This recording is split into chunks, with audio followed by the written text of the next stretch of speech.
we talked about that being authentic is to show up the same way consistently, right? And how not to copy others, how to push back the way you would push back for a friend, when you hang out, is the same way for the step up for a coworker. And why is it easier for us to step up for somebody else rather than ourselves? Like if something didn't go right at home, you probably will say it out loud, but at work, for some reason, we're just all scared.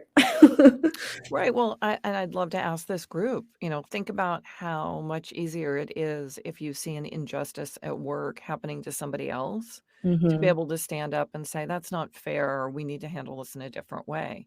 But if it's you, do you often do it? Or do you stop and think, oh, I'm not worthy of that, or I Mm, got what I deserved? And this is where we start to have that I'm not enough again. yeah. And that's why it's just so important to know that we are enough. But again, standing up for something, and when you're standing up for yourself, makes yourself vulnerable because you're stating that you are enough and that you need to be treated in a respectful way. And somebody can say no to you.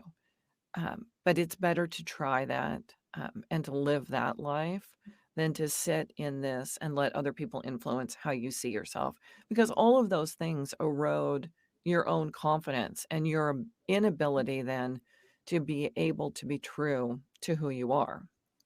And it's over the course of many years, we lose ourselves. Mm. I had a client reach out to me and say, I would love for you to teach me how to be authentic.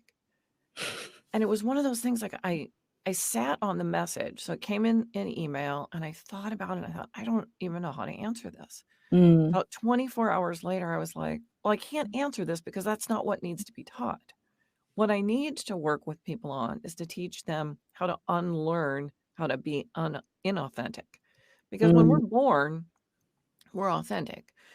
You look at children, they're out playing, they're having fun. They're not worried about, does Sally like my hair? Or does Joe think my shoes are the Right. wrong color? So we haven't learned any of those filters yet. And those start to come in at really early ages. This is all these inputs that are happening to us before our personalities or our social styles are even crystallized in our brain.